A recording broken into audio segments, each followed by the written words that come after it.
Welcome friends, आपका हार्दिक स्वागत है हमारे YouTube channel go career bye Gautam. हम यहाँ पर आज जो क्वेश्चन डिस्कस करेंगे वो क्वेश्चन बहुत ज़्यादा इंपॉर्टेंट है, क्योंकि ये क्वेश्चन भी पूछा गया है 7 जून 2019 को पूछा गया है। तो इसके पर्पज़ से, और वो भी जब प्रीवियस ईयर क्वेश्चन की बात आती है तो डेफिनेटली वो क्वेश्चन इंपॉर्टेंट हो जाता है। जहाँ पर मैं पहले ही बोल चुका हूँ, टॉप 200+ MCQ होंगे, ठीक है। और ये क्वेश्चन मैं कह रहा हूँ, अगर इतने क्वेश्चन करके जाओगे तो प्रोबेबिलिटी यही है, मैं लिख के दे सकता हूँ, लगभग 80% सवाल यहीं से मिल जाएंगे ज्योमेट्री के, ठीक है। तो आपको ये करते रहना है, एक क्वेश्चन में डेली डालता हूँ ताकि आप उसको कवर कर सकें। ज़्यादा डालेंगे तो आप डेफिनेटली उस चीज़ों को कवर नहीं कर पाएंगे, ठीक है। तो अपनी क्लास को हम अब शुरू करते हैं। अगर चैनल पर नए हो तो चैनल को सब्सक्राइब जरूर कर लें, बेल आइकन को प्रेस कर लें। यहाँ पर बोला क्या है इस सवाल में कि A B C D is a quadrilateral whose side A B is the diameter of the circle through A B C and D if angle A D C is equal to 130 degree then the measure of angle B A C. यानी कि यहाँ कहने का मतलब ये है, A B C D एक quadrilateral है, यानी एक चतुर्भुज है जिसकी भुजा यानी कि जो है वो भाई मेरे क्या है, ए बी जहाँ पर डायमीटर बनाया गया है, तो मैं इसको नाम दे लेता हूँ। ये एक क्वाड्रिलेटरल बना दिया गया जहाँ पर ए बी क्या है, डायमीटर है। तो डायमीटर है ओ, इसका ऑब्वियसली सेंटर हो जाएगा। तो ए बी सी और डी ये हमारा बन गया जाकर फिगर, कि हमारा ऐसा एक क्वाड्रिलेटरल दिखेगा, ठीक है। और जहाँ पर उनके शीर्ष जो होंगे वो जो क्या नाम, सरकमफ्रेंस जो सर्कल है उसकी सरकमफ्रेंस पर सिचुएटेड होंगे।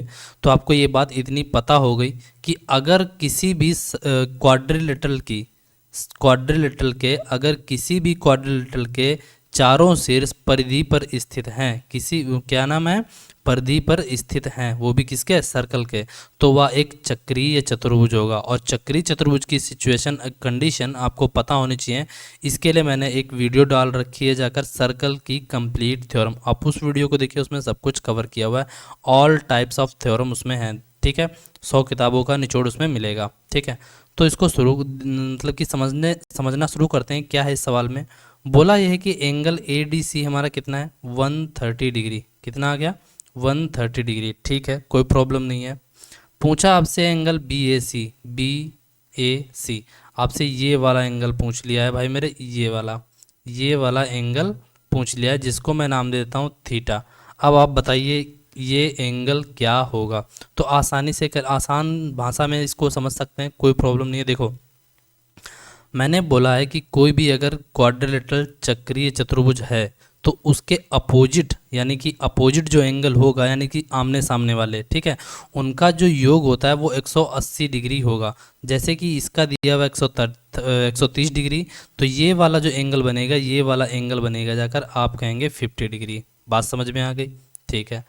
दूसरी चीज़, आपको ये बात पता है कि ए बी अगर डायामीटर है तो भाई मेरे सरकमफ्रेंस पर बना हुआ, सरकमफ्रेंस पर जो पॉइंट होगा उससे जो बना ट्रायंगल होगा तो वो कितना होगा, 90 डिग्री का होगा। तो ये वाला एंगल जो निकलेगा 90 डिग्री। देखो, आप थ्योरम देख कर आइए तभी इन सवालों को कर पाएंगे, अगर नहीं पता है तो नहीं कर पाएंगे, ठीक है। तो अगर ये 90 है, ये 50 है, तो ये थीटा हमारा कितना बच जाएगा, आप खुद ही सोचो।